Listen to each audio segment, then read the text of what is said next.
season, there were a couple of position changes up front, down low. That and you might be playing the small this year.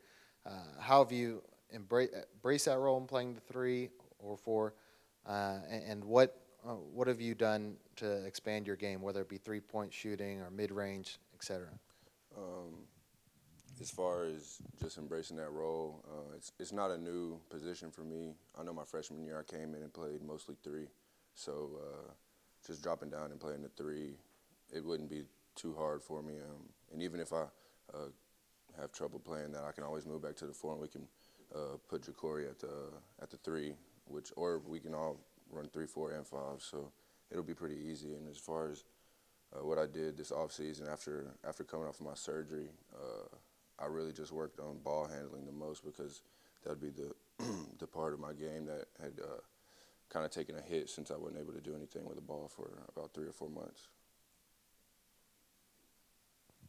How is this team different than previous teams that you've been on here? We're extremely athletic. I mean, this is one of the bigger teams I've been on. When you have Ja'Cory, who's 6'8", myself 6'7", and then you have Brandon and Carl, who are close to 6'10". So when you have that kind of size with the athleticism that we have, it shows that we should be able to dominate as far as rebounding the ball, which is a huge part of the game. I remember last year, I think it was after the WKU loss, we were coming at you pretty hard about free throw shooting. You mentioned that was going to be a focus for you this offseason. With your surgery, is that something you did get to work on some more, and have you seen significant improvement? It was. I know not just for myself, but for the whole team, Coach Davis made it a point of emphasis over the summer to at least get 500 free throws up a week. So, and then, I mean, we still keep a track of it, I think, till now. So, just for myself, I definitely took a different mindset in trying to get more than 500 free throws up and really trying to take advantage of all the free throws. And I know, like, in our scrimmage this past weekend, I think I went 3 for 5, which, I mean, it's not great, but it's a step in the right direction. Of all the fun stuff you guys got to do after the NCAA tournament, what was the best? The ESPYs probably. It was just neat to be out there with Charles Barkley and all the different NBA players and seeing how they interacted with each other and then how they interacted with us because obviously everyone kind of knew about our game against Michigan State, so they all wanted to come up and talk to us about it and tell us that they were kind of mad at us for breaking their brackets and stuff like that. Ask Coach about it, but talk a little bit about the non-conference schedule and the challenges that it gives you guys. We have a great non-conference.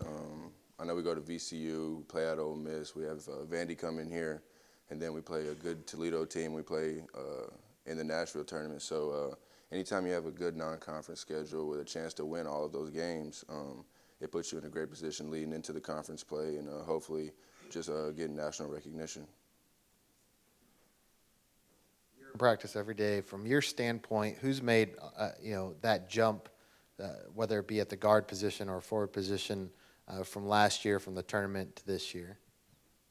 I'd have to say Ja'Cory. I know he didn't play last year, but just seeing how he practiced last year compared to how he is this year, he brings a lot more intensity to practices.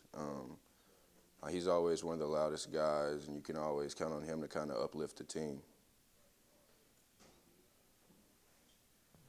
You mentioned you got to talk to Charles Barkley at the ESPYs. He's never one short for sound bites. Is there anything that he said to you that sticks out in your mind? That was a while ago. I mean, really, when we were talking to him, he was just talking about how our game was, and then being from Auburn, he kind of talked about us beating Auburn. So, I mean, he kind of showed favoritism towards Auburn, but I mean, he also gave us our props and told us that we did what we had to do. So you guys are athletic and tall this year. Who's going to win the dunk contest? Ja'Cory's the defending champion. Well, I mean, I'm the vet now, so I don't think I'm in it this year. But we got a young guy, Davion. We call him Tree. He might give Ja'Cory a run for his money. I've never seen anybody jump quite like Tree. You're moving from an offense that had Darnell as a stretch five to what Coach Davis referred to as a true five with Brandon. Is that going to take some getting used to? Or is there going to be less room for you to get to the hole? Not really. My freshman year, we had Sean Jones, who kind of played similar to Brandon as far as he was more of like a back to the basket kind of guy. So anytime that you have somebody who can dominate the paint, it really makes it easier for you to be able to get in the paint. Because once you get in the paint, you know you can always have another guy on the offensive boards, or you can just dish it off to him for an easy dunk. The team has goals of getting into the dance, but have you set any goals for yourself personally this season? Goals for myself, well, for one, become a better free throw shooter. But as far as just season goals, I just want to be the best teammate I can be with the football team. Their quarterback, he's a great teammate, great guy. So anytime that you can have a great teammate to help lead, you have no choice but to have a good team.